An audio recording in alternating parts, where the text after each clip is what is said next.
As will be seen later on, Pygmalion needs not a preface but a sequel which I have supplied in its due place. The English have no respect for their language and will not teach their children to speak it. They spell it so abominably that no man can teach himself what it sounds like. It is impossible for an Englishman to open his mouth without making some other Englishman hate or despise him. German and Spanish are accessible to foreigners. English is not accessible even to Englishmen. The reformer England needs today is an energetic phonetic enthusiast. That is why I have made such a one the hero of a popular play. There have been heroes of that kind crying in the wilderness for many years past.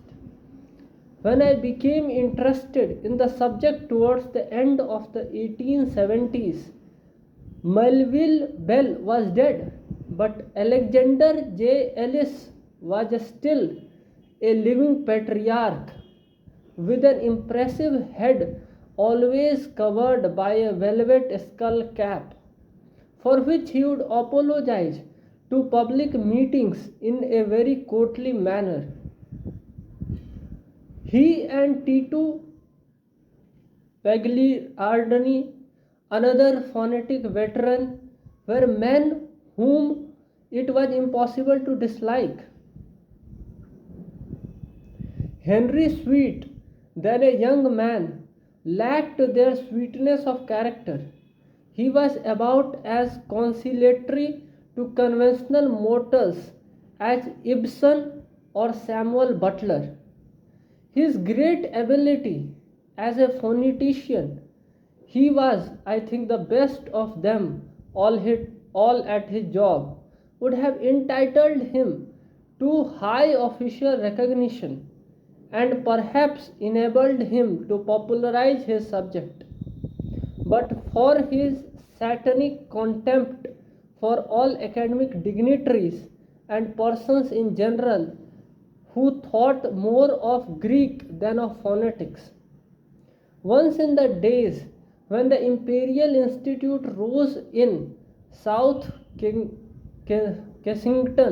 and Joseph Chamberlain was booming the empire, I induced the editor of a leading monthly review to commission an article by Sweet on the imperial importance of his subject. When it arrived, it contained nothing but a savagely derisive attack on a professor of language and literature whose chair Sweet regarded as proper to a phonetic expert only. The article, being libellous, had to be returned as impossible, and I had to renounce my dream of dragging its author into the limelight.